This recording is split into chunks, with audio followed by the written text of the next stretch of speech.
갈라디아서, 이번 주부터는 갈라디아 말씀을 다 같이 보도록 하시겠습니다. Galatians 1장 1절부터 5절 말씀, chapter 1, verses 1 through 5.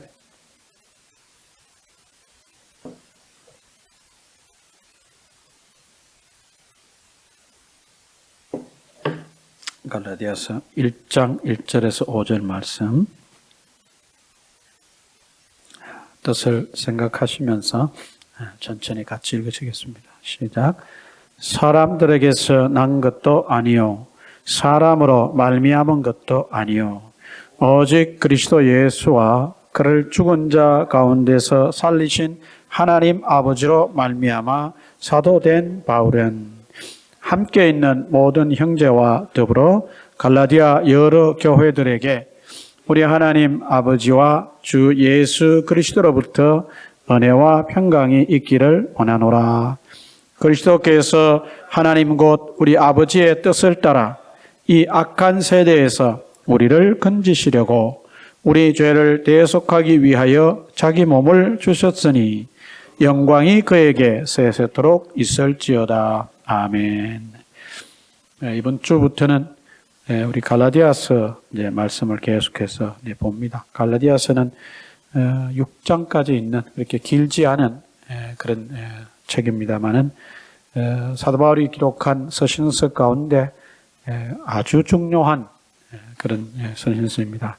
로마서와 더불어서 이 갈라디아서, 고린도전서, 후서 이렇게 네 서신이 사도 바울이 기록한 서신 가운데 구원에 대한 혹은 그 이외의 다른 중요한 내용에 대해서 가장 아주 세세하게 디테일하게 다루고 있는 그런 책입니다. 특별히 구원에 관해서 예수 그리스도에 관해서 로마서와 더불어서 갈라디아서는 아주 중요한 책입니다. 그래서 여러분이 구원에 대해서 우리가 흔히 학문적으로 얘기하면 구원론에 대해서 그리스도께서 어떻게 우리를 구원하셨는가 하는 이런 문제에 대해서 또 하나님께서 어떻게 구원의 계획을 세우셨는가 이런 것에 대해서 여러분들이 더 깊이 알고 공부하기를 원하시면은 로마서와 더불어서 이 갈라디아서를 잘 읽고 여러분들이 공부를 하시면은 많은 깨달음을 얻고 큰 믿음을 얻게 될 것입니다. 언젠간 또 우리가 로마서를 또 한번 다루겠지만 이제 갈라디아서를 먼저 한번 시작을 합니다. 갈라디아서를 기록한 분은 이미 제가 말씀드린 대로 1절에 보시면은 사도된 바울은 이라고 자기 자신을 언급하고 있습니다. 아까 말씀드린 대로 서신서는 이 서신을 누가 기록했는가 하는 기록자가 있고 이 서신이니까 서신을 받는 사람들이 있어야 되지 않습니까? 우리가 서신서를 읽을 때 누가 기록을 하고 누가 이 편지를 받는가 하는 것을 정확히 아는 것은 그 서신서를 잘 이해하는데 아주 중요하다고 하는 사실입니다. 그리고 이 서신서가 왜 기록이 돼서 이 편지를 받는 사람들에게 보내시는가 하는 경위, occasion, 왜 기록했는가라고 하는 것을 아는 것도 매우 중요합니다.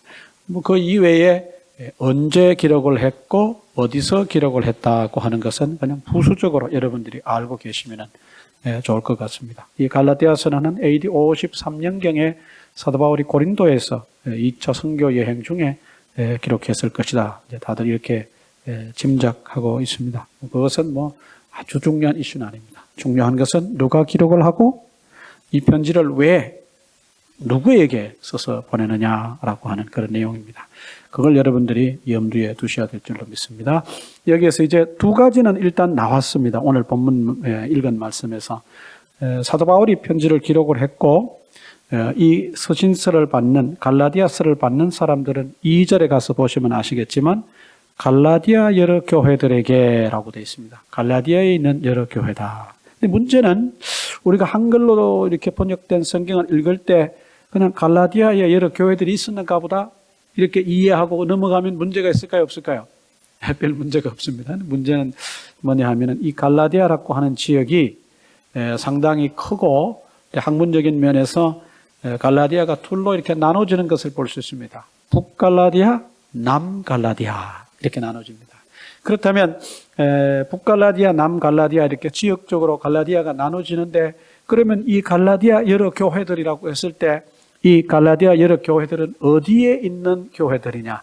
북갈라디아 지역에 있는 교회냐? 아니면 남쪽에 소위 말하는 비스디아, 안디옥, 버가, 더베, 루스트라 이런 지역을 말하는 것이냐? 이걸 가지고 오랫동안 논란이 많이 되어 왔습니다. 아니면 19세기 초까지는 학자들이 북갈라디아설에 많은 중점을 두고 그렇게 이해를 했었습니다만은 최근 들어서 학자들이 많은 논쟁 끝에 그러면 북갈라디아에 있는 여러 교회들이 어디를 말하는 것이냐라고 하는 것이 이제 논쟁의 초점이 됐습니다. 근데 우리 성경에는 북쪽에 있는 갈라디아 지역에 교회들이 있다는 이름들이 기록이 안 나와요. 그래서 사도행전을 근거로 해서 볼 때 여기에 나와 있는 갈라디아 여러 교회들이라고 하는 것은 비스디아 안디옥을 중심으로 한 남쪽 갈라디아 지역에 있는 교회, 아까 말씀드린 대로 루스트라든지 더베라든지 이런 교회들의 이 편지를 써서 보냈을 것이다. 그렇게 봅니다. 저 개인적으로도 후자가 사도행전의 근거에서 볼 때 교회들의 이름이 언급되어 있는 걸로 봤을 때 남쪽의 지역에 있는 갈라디아 지역에 있는 그런 교회들을 말하는 것이고 그 교회들에게 편지를 써서 보냈을 것이다. 이렇게 봅니다. 그러면 왜 이 편지를 써서 보냈느냐? 오늘 말씀에는 안 나옵니다만은 우리가 다음 주에 볼 6절 말씀에 가서 잠깐 한번 봅시다. 6절, 7절만 한번 읽으시면 왜 이 편지를 써서 보냈는지 금방 이해갑니다. verses 6 and 7 시작. 그리스도의 은혜로 너희를 부르신 이를 이같이 속히 떠나 다른 복음을 따르는 것을 내가 이상하게 여기노라. 7절. 다른 복음은 없나니 다만 어떤 사람들이 너희를 교란하여 그리스도의 복음을 변하게 하려 함이라. 그랬습니다. 그러니까 이 갈라디아서를 사도 바울이 써서 보내는 이유가 뭐냐? 사도 바울이 선교 여행을 통해서 복음을 심고 교회가 갈라디아 지역에 세워졌는데 어느 시점에서 이렇게 들리는 소문에 의해서 보니까 그 교회 성도들이 자기들이 처음 전한 복음을 따르지 않고 거기에 뭔가가 더 플러스가 된 그런 어떤 복음의 내용을 좇는다는 그런 소식을 접하게 됐습니다.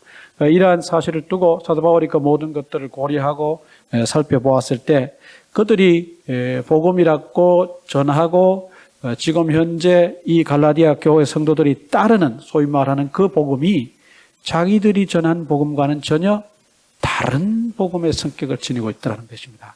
그래서 사도 바울은 이런 사실을 보고 자기들이 전한 복음을 떠나서 다른 복음을 쫓는 갈라디아 교회들에게 그것은 잘못이다.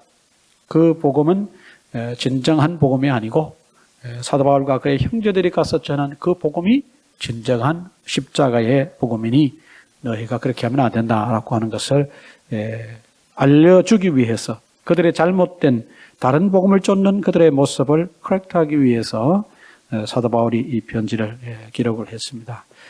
여러분들이 이런 내용들을 마음에 새기고 이제 갈라디아서를 읽게 되면 많은 것들이 이렇게 잘 보여집니다. 그러나 왜 이 갈라디아서가 기록이 되었는지를 보지 않은 상태에서, 알지 않는 상태에서 염두에 두지 않고 말씀을 보면 중간중간 내용들을 이해할 수가 없습니다.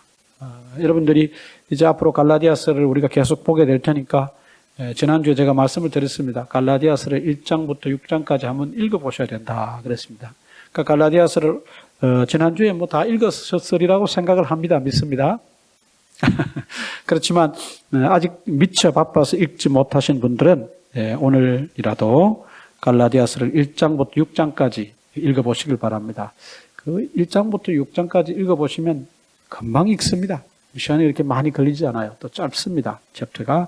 그러니까 여러분 가능하시다면 하루에 한 10번 정도 이렇게 꾸준하게 계속 갈라디아서를 읽다 보시면 여러분도 모르게 여러분 마음속에 갈라디아서 전체의 구조, 스트럭처가 마음에 이렇게 다 잡히게 될 것입니다. 그래서 여기에 이런 말씀이 나오는구나. 그래서 이런 문제를 여기서 다루는구나. 이제 알게 될 것입니다. 또 하나 이제 이 서론 시간이니까 또 우리가 짚고 넘어가야 될 것이 뭐냐 하면, 그러면 이 사도 바울과 그의 일행이 전한 복음을 떠나서 그 갈라디아 교회 성도들이 다른 복음을 전는다 그러는데, 누가 그런 다른 복음을 전하고 있느냐? 근데 그것을 이 본문 전체, 갈라디아서 전체를 보시면 이제 대략적으로 알게 되는데, 구체적으로 그 사람들이 이름이 뭐다? 우리가 누구 아무개가 그렇게 했다 이렇게 말하는 것처럼 그런 것이 나오면 좋은데, 그들이 하는 어떤 그 행위적인 면에, 행동적인 면에 관한 부분만 사도 바울이 기록을 하고 있지, 그들이 누구다라고 딱 집어 얘기를 하지 않습니다. 그러니 우리가 알기가 쉽지 않습니다. 학자들은 보통 이제 그 사람들을 그냥 편하게 지칭할 때 Paul's opponents in Galatian churches, 그러니까 이렇게 얘기합니다. 갈라디아 교회에 있는 사도 바울의 대적자들이라 그렇게 얘기를 합니다. 그리고 조금 더 그것을 디테일하게 얘기하면, 그들이 무슨 행동을 했느냐? 사도 바울이 예수 그리스도의 십자가를 통해서 구원받는다고 하는 복음을 전했는데, 여기에 그들이 뭐를 애도하냐면 유대교적인 어떤 요소들을 첨가했습니다. 이제 할례를 받아야 되고 절기를 지켜야 되는 이런 어떤 유대교적 어떤 요소들을 첨가해서 그들이 그것을 받아들이고 믿을 때 진정한 구원이 있다, 이렇게 가르쳤기 때문에 그런 그들의 어떤 모습을 봤을 때 율법적 요소들을 첨가한 그들이 아마 유대교에서 넘어온 사람들이 아니겠느냐. 아웃사이드에서 들어온 사람이든지 아니면 이미 그 지역에 있었던 사람이든지 그런 사람들일 것이다. 그래서 어떤 학자들은 유대교주의자들이다. 그러니까 기독교를, 그러니까 그 당시에 사도 바울이 복음을 전하는 초창기에 그걸 기독교라고 이렇게 공식적으로 명칭을 정하지 않았으나, 우리가 이렇게 볼 때 초대교회 예수 믿는 사람들을 유대교적 율법을 지키게 함으로써 유대화하려고 했던 그런 사람들이다. 그렇게 이제까지 봅니다. 구체적으로 그 사람들이 어디서 온 사람들이냐, 이런 것까지를 우리가 또 깊이 알면 좋은데, 갈라디아서를 통해서는 그런 면들을 다 일일이 세세하게 디테일하게 찾아내기가 여간 어렵지가 않습니다. 그래서 여러분들이 그런 궁금증을 가지고 여러분 나름대로 다른 책들을 참고해서 보면은 이 갈라디아서에 나오는 사도 바울의 대적자들, 처음 복음을 믿고 예수 그리스도의 십자가 복음을 통해서 구원받고 그것이 진정한 복음임을 알고 믿고 쫓았던 사람들에게 율법적 요소들을 첨가했던 사람들이 누구일까? 어떤 사람들은 이미 그 예루살렘 교회를 중심으로 한 유대교인들이었다가 예수님을 믿고 개종한 일부의 사람들이 자기들이 기존에 믿어왔던 유대교적 요소들을 이방인 그리스도인들에게도 이렇게 강요하려고 했던 그들의 일부가 아닐까, 이렇게도 보기도 합니다. 여러분들이 그런 면들은 공부를 조금 더 해보시면은 아시게 될 것입니다. 조금이라도. 오늘은 이제 그런 면들은 이제 뭐 나오면은 다루고 이렇게 하기로 하고, 오늘 이제 본문을 중심으로 해서 몇 가지를 좀 같이 이제 살펴보도록 하겠습니다.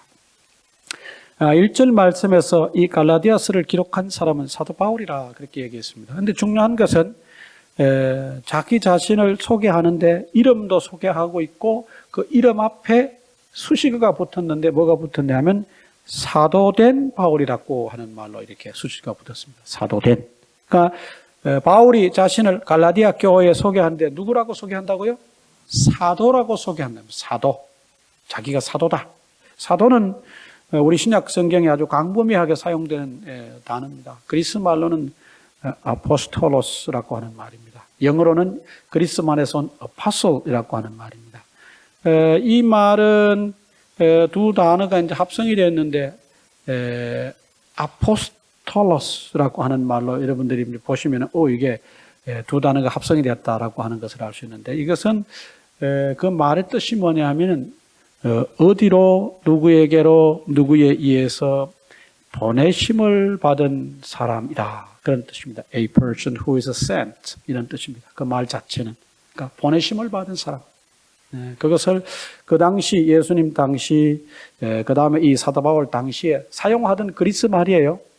헬라어입니다. 근데 그것이 교회 안에 들어와서 거기에 우리 그 초대교회의 신앙적 의미가 더해져서 그 말이 이제 사도라고 하는 말로 누군가에 의해서 commissioned and sent 이렇게 임명받아서 보내진 사람, 그것이 바로 사도다. 근데 1절 말씀에서 자기가 사도이긴 사도인데 누구에 의해서 세워진 사도냐라고 하는 것을 아주 구체적으로 세세하게 밝히고 있습니다. 1절 말씀에 보시면 사람들에게서 난 것도 아니요 사람으로 말미암은 것도 아니요 오직 예수 그리스도와 그를 죽은 자 가운데서 살리신 하나님 아버지로 말미암아 사도된 바울, 이렇게 얘기합니다. 그러니까 자기가 사도로 세움을 받은 것은 그냥 쉽게 말하면 인간에 의해서 된 것이 아니라 누구에 의해서?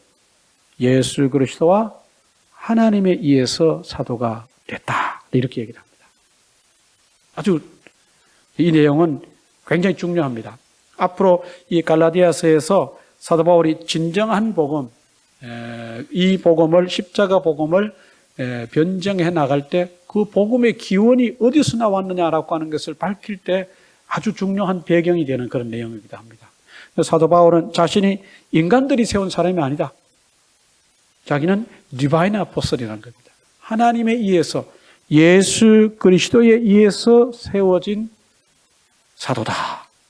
아주 중요합니다.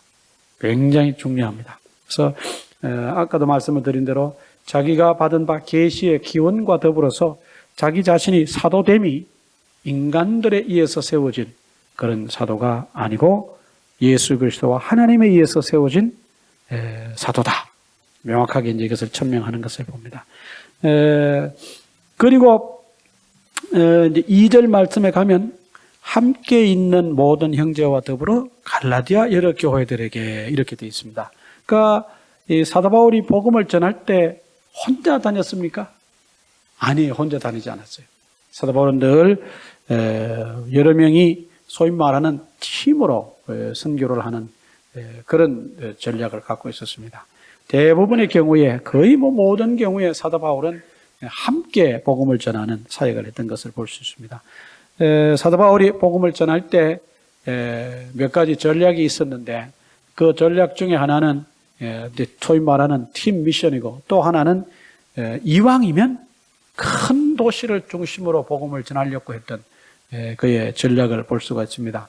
아까 갈라디아 여러 교회들이라고 했었는데 사도 바울의 이 복음을 전하고 이 말씀을 전해서 세워진 교회들이 남쪽 갈라디아에 세워져 있던 교회들이라고 하는 것을 알 수 있는 것은 사도 바울이 선택했던 선교 전략과도 맞아떨어지는 것이다, 그 얘기입니다.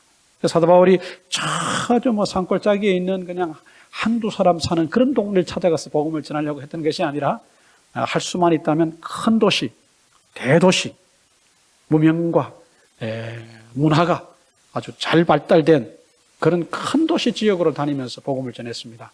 그 이유 중에 하나가 뭐냐 하면 큰 도시들일수록 유대인들 거주 숫자가 많고, 유대인들이 거주하는 지역일수록 여러분 잘 아시는 대로 유대인 남자 성인 10명 이상이면 반드시 회당을 세우고 회당을 중심으로 안식일을 지키는 그들의 관습이 있었습니다. 그래서 사도 바울은 이왕이면 복음을 전하되 회당이 세워진 곳을 찾아가서 회당에 가서 복음을 전할 때 많은 유대인들에게 복음을 증거할 수 있는 뭐가 돼요? 기회가 올 수 있게 되지 않습니까? 그러니까 회당을 중심으로 복음을 전하는 사도 바울의 전략을 볼 수 있는데, 그런 어떤 전략을 잘 이렇게 실천하기 위해서도 그가 선택해야 되는 지역은 큰 도시였습니다. 물론 빌립보라고 하는 지역에 가서 복음을 전하려고 했을 때 기도처를 찾다가 루디아라고 하는 여성을 만나는데, 그 지역은, 이 빌립보라고 하는 지역은 큰 지역이지만 아직까지 뭐가 세워지지 않은, 회당이 세워지지 않은 그런 도시였던 것도 우리가 이제 다른 공부들을 통해서 알 수 있습니다만은, 하여튼 이 남쪽 지역에 그래도 나름대로 큰 도시들을 중심으로 사도 바울이 교회를 세우고 그 가운데 복음을 전했다 그랬습니다. 그래서 그 지역이 갈라디아고, 그 갈라디아에 여러 교회들이 있었습니다. 우리가 그냥 갈라디아 교회 이렇게 얘기하면은 그냥 하나라고 교회를 오해하기 쉽지만, 이 서신을 받는 교회는 여러 교회입니다. 갈라디아 여러 교회들이라고 복수를 썼던 것을 볼 수 있습니다. 그래서 그러면은 보통 사도 바울이 편지를 써서 보낼 때 개인에게 써서 보낸 편지도 있고 여러 교회들에게 써서 보낸 편지도 있습니다. 한 교회를 향해서 써서 보내게 되었습니다.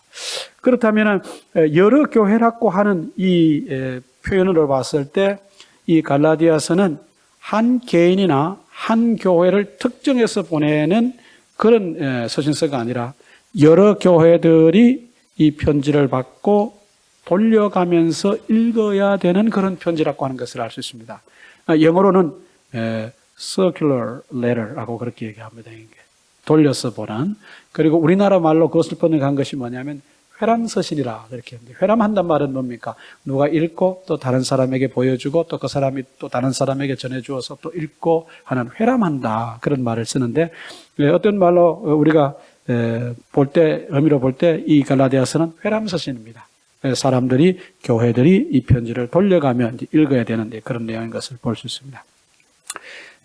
보통 그 시대도 그렇고 요즘 시대도 그렇고 우리가 편지를 쓸 때 편지의 첫머리에 대부분 들어가는 것이 누구누구에게라고 하는 recipient, 수신인이고 그 다음에 그 수신인을 쓸 때 그 밑에다가 쓰는 것이 뭐냐면 대부분 뭡니까?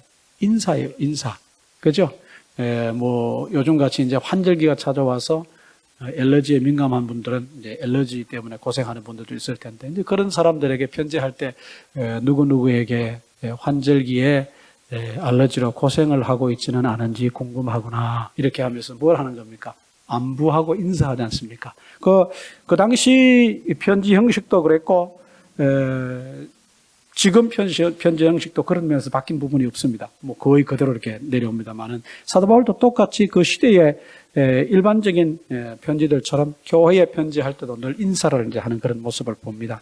3절 말씀에 우리 하나님 아버지와 주 예수 그리스도로 은혜와 평강이 있기를 원하노라 라고 하면서 그들에게 인사를 하는데 그 인사가 그 시대에 통용되던 그런 표현들이 아니라 신앙적인 그런 표현으로 바뀌어졌다 그렇게 봅니다. 그 신앙적인 표현의 핵심은 뭐냐? 은혜와 평강이다. 은혜와 평강이다. 여러분 잘 아시는 대로 히브리인들은 이스라엘 사람들을 만나면 샬롬 한다고 그러지 않습니까? 평안을 기원하는 그런 인사입니다. 각 나라마다 그런 안녕을 기원하고 평안을 기원하는 그런 인사 말들이 있습니다. 사도 바울도 서신서를 기록해서 보낼 때 늘 이와 같이 인사를 하는데 그 인사는 그 시대의 어떤 커먼한 그런 인사가 아니었습니다. 신앙적인 그런 어떤 의미를 담고 있는 인사였습니다. 그 3절 말씀에 아주 핵심적인 것은 은혜와 평강이다. 이 은혜와 평강이라는 것이 세상 사람들도 선하게 쓸 수 있겠지만 이것이 왜 그 시대의 일반적인 인사와는 다른 차원의 인사냐? 그것은 다름이 아니라 앞부분에 그렇게 되어 있습니다만은 우리 하나님 아버지와 주 예수 그리스도로부터라고 하는 말 때문입니다. 그러니까 은혜와 평강이 사람이 만들어내고 사람이 말로 상대방에게 평강을 주고 위로해 주는 그런 종류의 은혜와 평강이 아니라는 것입니다. 여기에 은혜와 평강은 누구로부터 온? 하나님과 예수 그리스도로부터 온 은혜와 평강이다. 참 중요하죠. 우리가 예수님을 믿고 그리스도로 살아가면서 어느 생활 속에 그저 세상적인 의미로만 그냥 대화하고 그런 것이 아니라 그거를 넘어서서 말을 한마디 한마디 해도 그 안에 뭐를 담는 신앙적 의미를 담고 그 신앙의 근거가 되고 기본이 되는 것은 누구로부터? 하나님으로부터 예수 그리스도로부터 온 그런 말들이 한다는 것입니다. 우리 성경에 보면은 너희가 말을 할 때 덕을 세우는 말을 해라 그런 부분이 있습니다. 여기서 덕을 세운다는 것은 그냥 세상적인 덕을 세우는 말일까요? 아닐 것입니다.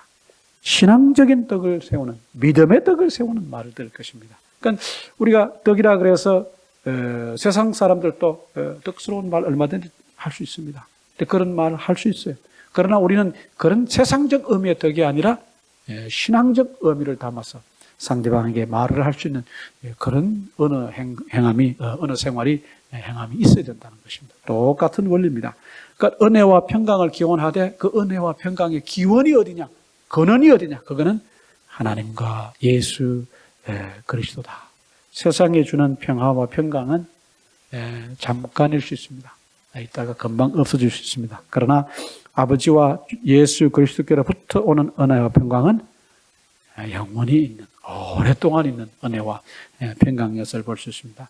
그러면 왜 여기서 은혜와 평강이라는 말을 이렇게 연이어 연거붙였을까? 사실 어떤 면에 볼 때 은혜와 평강은 비슷한 의미를 담고 있기도 합니다. 그러나 이제 그 단어의 의미를 조금 더 찾아서 들어가면 사도 바울이 이 은혜와 평강을 짝 지어 여기서 사용한 것은 이 갈라디아서 전체가 잘못된 복음을 쫓는 사람들에 대해서 그것을 지적하고 그것을 고치기 위해서 썼는데, 그 잘못된 복음의 중요한 내용의 핵심이 뭐냐 하면 구원입니다.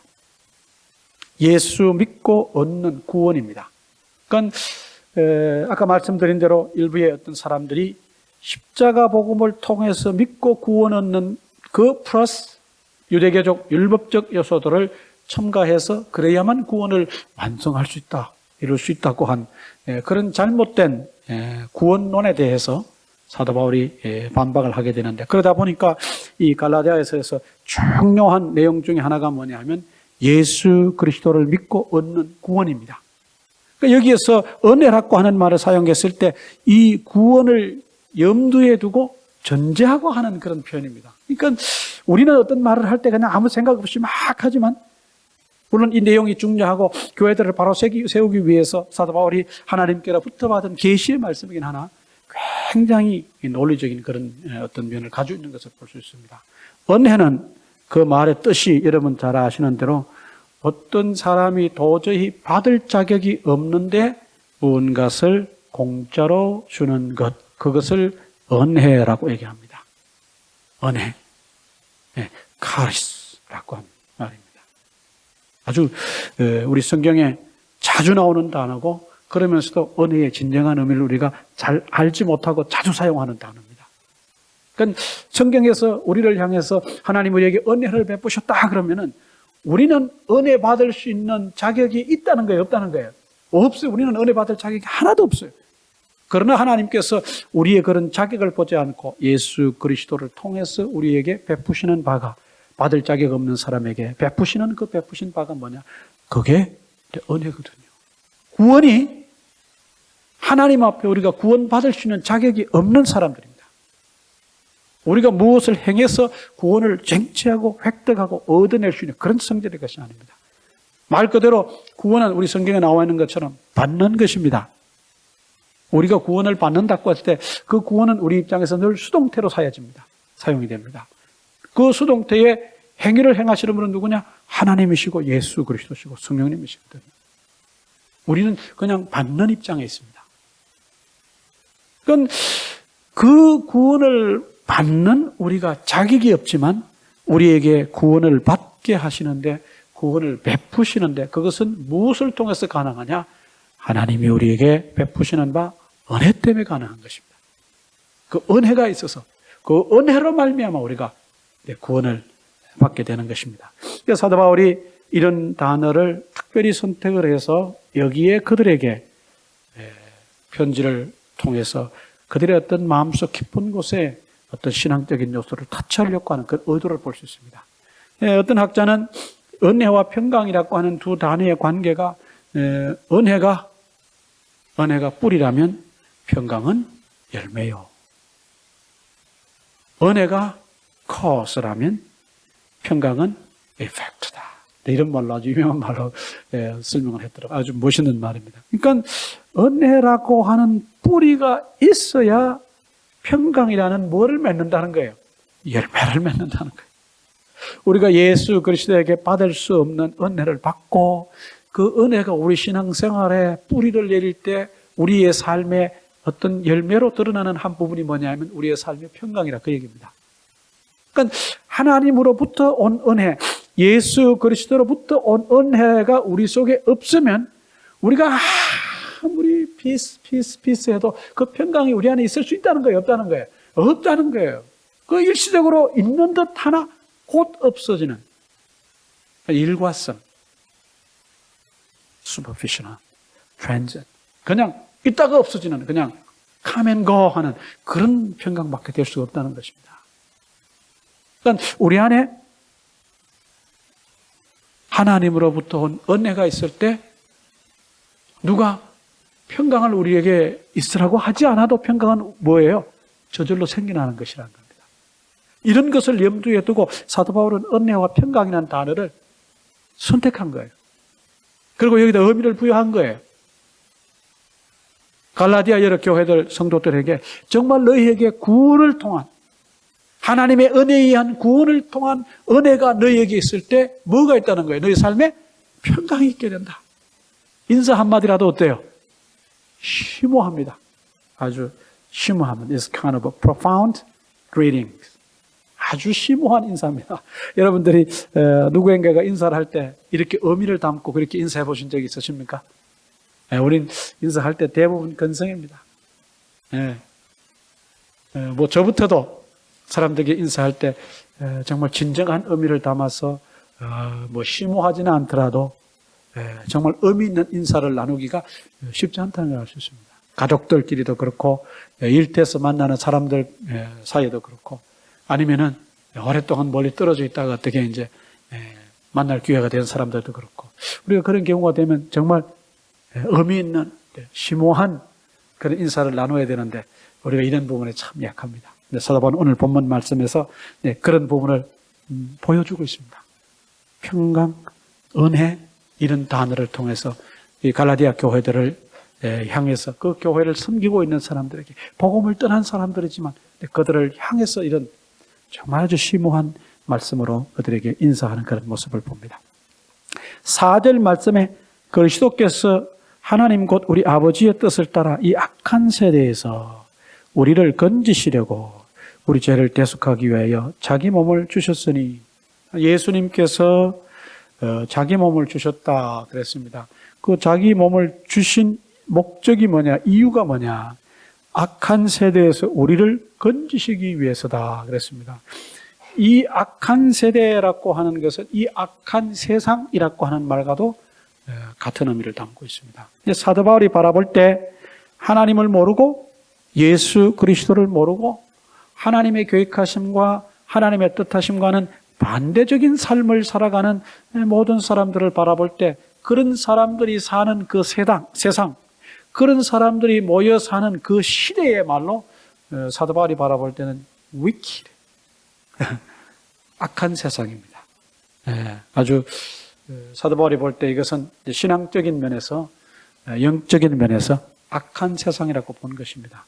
그런 세상에서 하나님을 모르고 사는 하나님의 뜻과는 반대 방향으로 가는 예수 그리스도를 믿지 않고 무신앙, 불신앙으로 살아가는 그 시대에 사는 사람들을 우리를 이라고 표현했습니다만 갈라디아 교회 성도들을 포함해서 모든 사람들을 얘기하는 것입니다. 그러니까 우리를 건지시기 위해서 예수님께서 자기 몸을 던졌다. 예수님께서 자기 몸을 주셨다. 그런데 예수님께서 다른 말로 말하면 우리의 구원을 이루시기 위해서 십자가의 고난을 당하시고 죽으셨다 그 말이거든요. 구원론에 대한 얘기입니다. 그러면 예수 그리스도께서 우리를 구원하시기 위해서 죽으시는 자기 자신을 희생하시는 그 일은 예수님이 자발적으로 그냥 자기가 계획 세워서 자기가 하고 싶어서 한 것이냐? 그게 아니란 말입니다. 4절 말씀에 하나님 곧 우리 아버지의 뜻을 따라 그렇게 되어 있습니다. According to the will of our God the Father. 그러니까 예수님이 우리를 구원하시기 위해서 자기 몸을 희생하시고 그 결과로 우리가 믿고 구원을 얻게 된 구원의 역사는 누가 계획하셨느냐? 하나님이 계획하셨다는 겁니다. 하나님이 계획하셨다. 근데 참 신기한 것은 하나님이 이것을 계획을 하셔서 예수 그리스도를 이 땅에 보내시고 예수님께서 고난당하시고 십자가에 죽으심으로 피 흘리심으로 그 보혈의 공로로 우리가 믿고 구원을 얻게 되는데 이 계획을 하나님이 언제 세우셨느냐? 우리가 예수 믿고 구원 얻는 것을 우리가 그냥 it's a free 그러니까 아주 심플하게 생각하고 좀 뭐라 그럴까요? 가볍게 생각하는 그런 분들도 많습니다. 그러나 우리가 믿고 구원 얻는 이 구원의 계획은 하나님께서 이미 오래전에 계획하신 일입니다. 즉흥적으로 그냥 기분에 따라서 하나님이 그냥 내가 이거 해볼게 그렇게 해서 하신 것이 아닙니다. 하나님이 오래전에 이 사실을 계획하셨습니다. 이제 우리가 이 갈라디아서를 여러분 읽어보신 분들은 아시겠습니다만은 여기에서 잠깐 언급하는 것이 나오는데 그 언급이 뭐냐 하면 하나님께서 아브라함을 선택하신 이야기를 사도 바울이 언급을 하고 있습니다. 하나님께서 아브라함을 선택하셨는데 이 아브라함을 선택하신 그 기사가 어디에 나오냐면 여러분 창세기 몇 장에 가면 나온다고요? 창세기 12장에 가면 나옵니다. 예? 예, 창세기 12장에 가면 나온다. 거기서 하나님이 아브라함을 선택하시고 아브라함에게 뭐를 얘기하냐면 너는 복의 근원이 될지어다 그랬습니다. You shall be blessing 이렇게 얘기를 합니다. 너는 복이 되라 그랬습니다. 이 사실을 사도 바울이 갈라디아서 이제 조금 넘어가면 나옵니다만은 여기에서 그 사실을 언급하면서 하나님이 아브라함을 선택해서 복의 근원이 되라고 한 것이 구원과 관련해서 무슨 의미냐? 믿음의 계승을 통해서 쭉 내려와서 믿고 구원 얻는 도리 그것을 아브라함을 통해 이미 보내셨던 것을 보이셨던 것을 보지 않느냐? 그러니까 하나님이 구원을 계획하신 것은 이미 오래전이라는 거예요. 그러니까 갈라디아 교회 성도들이 사도 바울과 그의 일행이 전한 복음을 통해 구원 얻고 예수 믿는 사람이 되었는데 그것을 떠나서 다른 어떤 요소를 첨가해야만 마치 구원을 이룰 수 있듯이 그렇게 얘기하는데 그것은 하나님이 원래 계획하셨던 바와는 좀 다르고 틀린 것이다.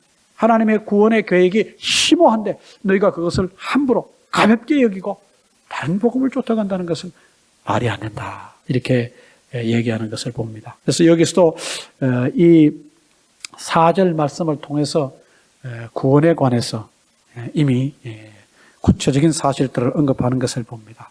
우리가 구원받은 것이 예수 그리스도에 의해서 되어졌는데 예수 그리스도가 자기 몸을 희생하셔서 우리를 구원받게 하시는 그 계획은 누가 세우셨느냐? 하나님이 구원 계획을 오래전에 세우셨다. 그러니까 우리의 구원은 우리는 그냥 단순히 우리 쪽에서 믿음으로 말미암아 구원을 얻습니다. Salvation by faith. 그냥 그렇게만 우리는 쉽게 얘기를 합니다. 맞는 얘기입니다. 로마서도 얘기하고 에베소서도 얘기하고 물론 갈라디아서도 그런 얘기가 나옵니다. 중요하죠. 그런데 우리가 예수 믿고 구원 얻는 이 사건이 단순히 이루어진 것이 아니라 하나님이 오래전에 계획하신 그 계획하심과 이 계획하심을 예수 그리스도를 이 땅에 보내시고 예수 그리스도가 고민 끝에 기도하시고 이 잔을 할 수 있으면 지나가게 해달라고 기도했는데 그러시다가 이것이 아버지의 뜻이라면 자기가 순종한다고 하는 믿음의 고백을 하시고 그 순종을 통해서 비로소 뭐가 이루어졌어요? 구원의 역사가 이루어지는 것입니다. 그러니까 사도 바울이 갈라디아 교회 성도들에게 여러 교회 성도들에게 구원에 대해서 설명을 할 때 이 구원이 얼마나 값진 사건이냐.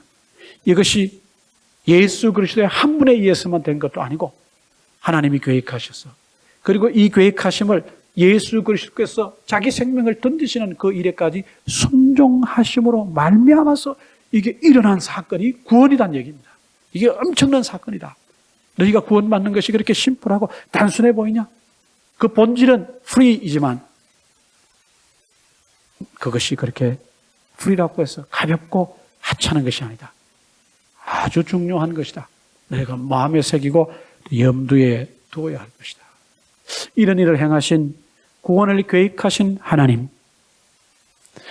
계획하신 그 계획하심을 순종하시고 생명을 던지시고 내놓으신 예수 그리스도 이분들이야말로 크게 영광을 돌리고 영광을 받고 우리가 그분들에게 영광을 돌려야 된다는 것입니다. 그래서 그 5절 말씀이 뭐라고 끝나는지 5절 verse 5 한번 같이 읽어보실까요? 시작. 영광이 그에게 세세토록 있을지어다. 아멘. 아멘까지 붙였어요. 구원을 계획하시고 자신을 희생하셔서 구원을 이루신 순종하신 예수 그리스도 하나님과 예수 그리스도에게 우리가 영광을 돌려야 된다. 이 구원받는 이 사건 하나만 가지고도 누구에게 영광을 돌려야 된다? 하나님과 성자 예수님께 영광을 돌리며 살아야 된다. 우리는 어떻습니까? 예수 믿고 구원받고 잠깐 하나님 앞에 영광 돌리다가 시간 지나면 영광 돌립니까? 안 돌립니까? 안 돌려요. 그 어떨 때 영광 돌려요? 하나님께서 내 기도에 들어 응답하신다든지, 아니면 내가 예상하지 못했는데 하나님께서 내게 좋은 일로 축복하신다든지, 이럴 때 그냥 또 영광 돌린다고 그렇게 얘기하는데, 우리 영광 돌림의 가장 기본은 뭐냐 하면 예수 믿고 구원받음에 대해서 뭐 해야 된다고요? 영광 돌리고 살아야 됩니다. 하나님 앞에 영광 돌리십시오 하면, 뭐 하나님이 내게 하신 게 뭐가 있어요? 영광을 돌리죠. 이런 사람들도 있어요. 그런 사람들은 말을 섞지 않는 것이 좋습니다. 아무것도 모르는 거예요. 뭐도 몰라? 구원에 대해서조차도 잘 모르는 사람들이. 갈라디아서 보니까 우리가 알 수 있지 않습니까? 그게 이제 눈에 들어오지 않습니까? 예수 믿고 구원받은 사실 하나만 가지고도 우리는 영광을 돌려야 되는데, 그냥 잠깐 돌리다 마느냐, 한 1년 돌리다가 한 2년 돌리다가 마느냐? 아닙니다. 5절 말씀에 영광이 그에게 세세토록 있을지어다 그랬으니까 뭡니까? 세세토록은 뭡니까? Ever and ever, 그냥 forever거든요. 우리 생명이 다하는 그 순간까지 하나님 앞에 서고, 하나님 앞에 서서 하나님을 영화롭게 하는 그 시간까지 우리는 계속 뭐 하며 살아야 됩니까? 영광 돌리며 살아야 됩니다. 내가 무슨 대단한 뭐 예상하지 못했던 뭐가 결과가 하나님으로부터 내게 주어졌기 때문에가 아닙니다.